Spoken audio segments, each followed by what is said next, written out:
Hey everyone, and welcome to the channel. My name is Ash and I'm here with a review of Treachery in Beatdown City Ultra Remix on Xbox. Now, this was released onto Xbox on the 4th of October 2023. Developed by Hurricane Works and published by New Challenger. And I was lucky enough to be sent a copy to do this video review, so huge thank you for that. Now, this is a weird little game. This is a brawling, side-scrolling, beat-em-up action tactics game. So imagine a old-school sort of NES beat-em-up, but with sort of tactics, turn-based, like JRPG-esque mechanics, and merged into one. It doesn't sound like it works, but it really does. Now, this came out a while back on PC, but they did bring an update out called the Ultra Remix, which was a massive story and content update for the game. So it added new levels, new attacks and defense options, 80 new enemies, as well as new music and more. Now, this release on Xbox includes that update all in one, so you're getting the best version of the game absolutely possible. Now, it's a weird little game. I'll give it that. It's so unique.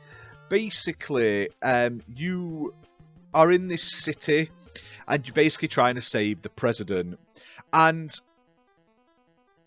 there's like loads of horrible people there. You've got your thugs, entitled joggers, the worst kind of people, ninjas, terrorists, fascist cops, all that sort of stuff. It's the worst kind of city known to man.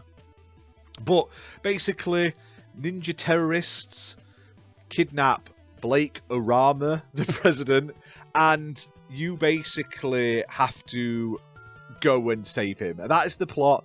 It's obviously tongue-in-cheek. It's very well written. It's full of like dark comedy, which is really cool.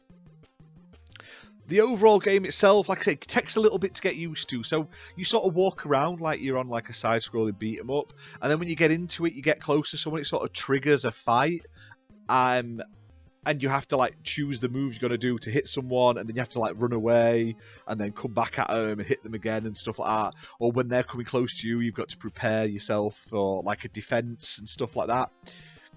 I don't know why it works, but my god, it really does. And there's also combos, so you have to sort of like choose how you're going to do your attacks in like a line. Like, I'm going to do this one, followed by like a kick, followed by an uppercut. And then you do a combo spree on them. It's absolutely crazy. So, the game is really cool. It looks like an old school NES game. It features 3 different characters, and you'll sort of switch between them. There's Lisa, who's an MMA fighter. There's Bruce, who's a like Jeet Kune Do specialist, and Brad, who's a like former professional wrestler. He's even got like the tights and everything on. And honestly, it's really cool. It's really hard to like fit it all into like one quick video, but there's class-based enemies. Each of them have their own unique attack styles, behavior patterns and stuff like that. And you have to sort of plan your attacks around like what they're doing. So you have to say they block a certain attack, you have to just come at it from a different point of view and stuff like that. You have your like your hit points like in RPGs. You have like your special meters and like your power meters.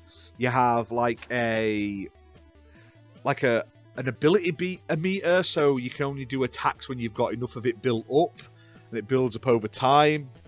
Fantastic. It's really cool. Now, the music is also really cool as well, and that's done by Inverse Phase, which did albums like Pretty 8 Machine and Chipping of Isaac, but it really fits in with the game. Like, it's really fun. It just takes a little bit of time to get into.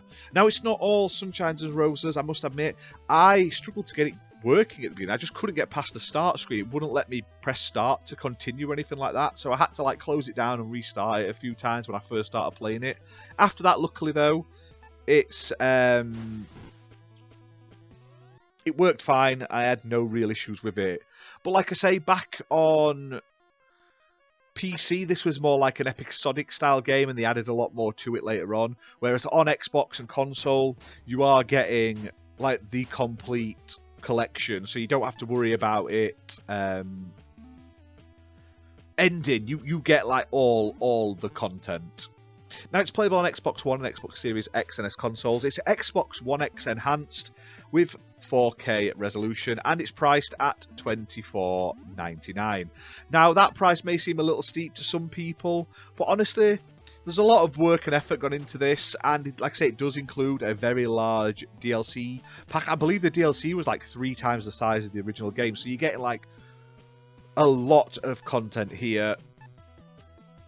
It all depends what you're into. If you prefer more like fast-paced, side-scrolling beat-em-ups like Streets of Rage, this may not be for you. But if you like things a little bit more unique, you like more like JRPG-esque style gameplay, kind of gives me the vibes, although I haven't played it, of that new wrestling RPG that came out, WrestleQuest. It kind of looks similar to that when I look at the footage. Obviously, it'll not be exactly the same at all, but it gives me those sorts of vibes to it. But anyway, guys, that's my thoughts on this game. Flawed but unique mixing of genres. Definitely worth checking out. Maybe wait for a sale if you think the price is a little high. But overall, a really, really unique game. But hit that like button, hit subscribe, and we'll see you soon for more gaming content, guys. Bye for now.